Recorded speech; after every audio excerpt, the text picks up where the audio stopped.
I'm Marianne. Please like and subscribe to MSA. I'm about to share a story about the challenges life has thrown at me. My parents, especially my dad, weren't what some would call expressive and loving. They constantly fought and seemed to spend more time hating each other than anything else. Dad always had the TV blaring. The noise kept me up at night, so I often resorted to sleeping with headphones on. I knew he wasn't a bad person. He just had some annoying habits and seemed to enjoy annoying Mom. Mom was kind. She did her best to be the best mom. She'd surprise me with toys and candies. My favorite place was our treehouse, which Mom built for me.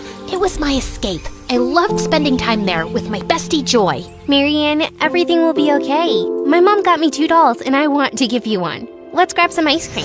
Joy was my best friend since kindergarten. She always knew how to cheer me up, sharing her toys with me. We were inseparable, so much so that some people at school mistook us for twins. Plus, Joy had an amazing voice. Sometimes she sang to me until I fell asleep in the treehouse. Joy's family seemed perfect. Her mom was a successful fashion designer, and her dad was a police officer. Sometimes I found myself wishing I was part of her family, but I'd immediately feel guilty knowing my mom loved me. When I was 16, my gymnastics coach said I should compete in another state. Excited, I asked my parents for money to go. Dad, busy with his motorbike, brushed me off. Wish I could, honey, but I gotta paint the bike.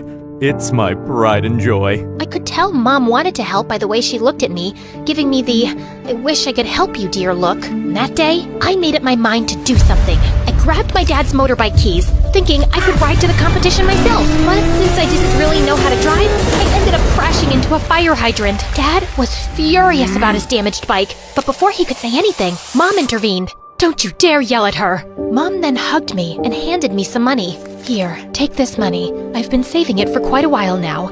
I love you, babe." I hugged Mom tightly. I participated in the gymnastics competition and took second place. On the way back, my coach had some really bad news. "Your mom got into an accident while buying ingredients for your favorite apple pie. She's in the hospital now, in a coma." I couldn't say a word. I just stayed quiet all the way home. When I got back, Dad hugged me and told me not to worry, saying Mom would be okay. Later at dinner, I asked Dad something tough. "Dad, can I stay with Joy's family for a bit? It's not that I don't like being with you, but I feel happier there. They really care about me." Sure, if that makes you happy.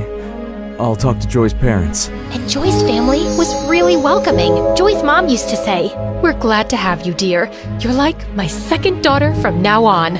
That's how I ended up living with my best friend's family. They even gave me my own room. Joy's parents were wonderful. They looked after me and made me feel like I was their daughter. Even though her dad wasn't always home, I loved them with all my heart and thought of them as family. Joy and I even got closer. We'd spend all night talking or playing video games. I still saw my dad from time to time, and he seemed to be improving, becoming nicer. I'll keep getting better until you say you want to come back and live with me.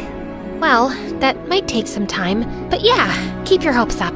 I smiled and gave him a hug. One day, as I was walking around the house, I found a room full of beautiful clothes. Curious, I started trying them on. Joy's mom walked in on me. "You look beautiful! I've always hoped to share my wardrobe with a daughter." Just then, Joy walked in, and her mom invited her to join. "Joy, darling, come try on some clothes too." I don't want to. Soon, I got really close to Joy's mom. We hung out a lot, and I even helped her out at photo shoots, sometimes modeling for her. One day, I was shocked to see my picture on the cover of a big magazine. "I wish Joy liked fashion like you do. Thank you for always being here for me." I smiled and thanked her for making me feel like part of her family. But something was off with Joy. She started keeping to herself, staying in her room, and didn't want to hang out or do anything with me. When I tried talking to her, she just said, I want to be left alone. I was really worried about Joy's sudden change and couldn't figure out what I did wrong. I kept trying to fix things, even apologizing, but nothing worked. She sometimes even yelled at me. I had to give her space, even though it hurt a lot. One evening at dinner, Joy's mom shared some exciting news. "Marianne, your teacher called. Your college aptitude test scores were amazing. I'm so proud of you." Turning to Joy, her mom asked, "And how did yours go, honey?" No, I didn't bother with it. I'm going to be a singer, so I don't need it. Maybe one of your famous friends could help produce my album? "I won't do that. I want more for you. You're going to college, and later you can decide what you want." What? You can't make those decisions for me. I'm going to be a singer, and that's that. As your mom, yes, I can guide you. You can't tell me anything. Joy, stop. Your mom's just trying to help.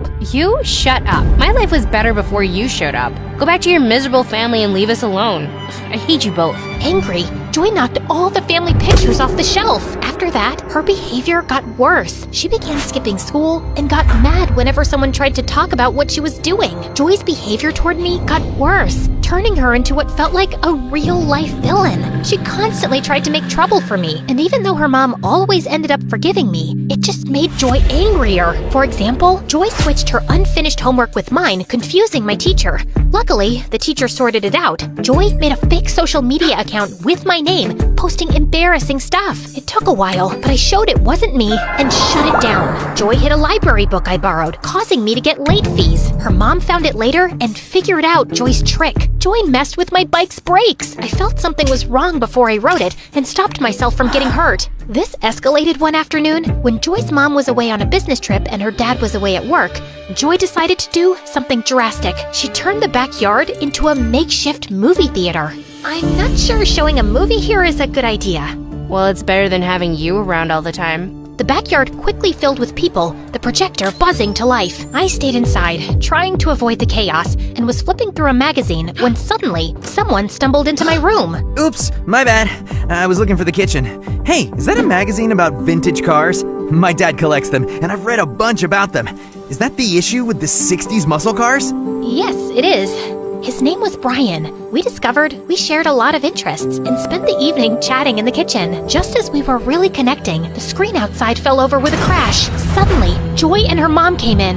Look, Mom, I knew it. Marianne set up this whole movie thing just to hang out with her boyfriend. Boyfriend? That's not true. Why would I organize this party? Joy, you're my only friend here. Then explain him being in your room. This must be your party. Enough, Joy. I don't think Marianne would do this. But young man, it's time for you to go home, please. Joy looked so angry and stormed off. She stopped talking to me and just ignored my existence. I kept talking to Brian. Having him in my life was great. He was nice looking and well-mannered. His family had money, and he shared his dream of becoming a doctor with me. A few days later, Joy's mom called me into the living room, where I found my dad sitting. I really care about you and loved having you here, but things with Joy are getting tough. She's feeling left out. Plus, your dad's been talking to us. He's made some changes, wants you back, and misses you a lot. The past few months have been really tough without you.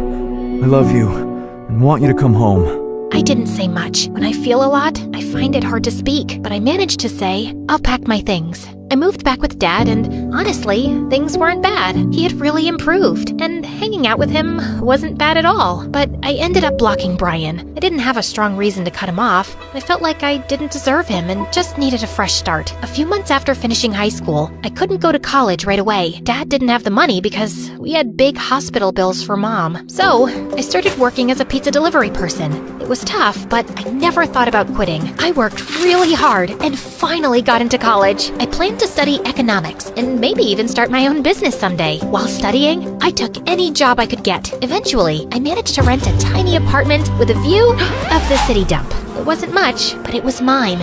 I could finally study and rest there. Dad even helped me buy a used car for my delivery job. Things were starting to get better. I kept working hard, aiming for success. I often thought about Joy and her parents, and my mom too. I missed them a lot. With exams coming up, I studied all night and worked all day. I felt unstoppable, like nothing could slow me down. But one day, while out on a delivery, I suddenly felt very dizzy, and the next thing I knew, I crashed into a tree. I was rushed to the hospital. Everything hurt, but what pained me the most was my thoughts. Why couldn't things just go right for once? I hugged my pillow and bursted into tears. Then, a young doctor came in, and I was shocked. Brian, is that really you? He recognized me too. I always thought I'd run into the girl who broke my heart again. Feeling embarrassed, I just looked down and stayed quiet as usual. Brian had finished medical school and was now an intern at the hospital. I apologized, and we chatted for a while and swapped phone numbers. Over time, we got closer and started dating. Brian had the kindest heart, and he even helped me with my college fees. One day, I went to the hospital to bring Brian his lunch and decided to visit Mom afterward. I entered her room, and she looked so peaceful, just like an angel. I gently kissed her forehead. Mom, I have to tell you something. I tried to replace you. I was so angry when I felt you gave up on me, so I gave up on you. I was angry at Dad too, even though the poor man was struggling without you. I used to be mad at Joy, but as I got older, I understood her and we made up. I'm friends with her mom now too. I love them, but no love can match yours. Guess what? I found out this morning I'm pregnant. I'm going to surprise Brian tonight on our date. I think he's going to propose, and I'll say yes. Mom, I'm happy, but my happiness isn't complete without you. Tears overwhelmed me, and I laid my head on her hands when suddenly I felt her hands move. Overjoyed, I ran to the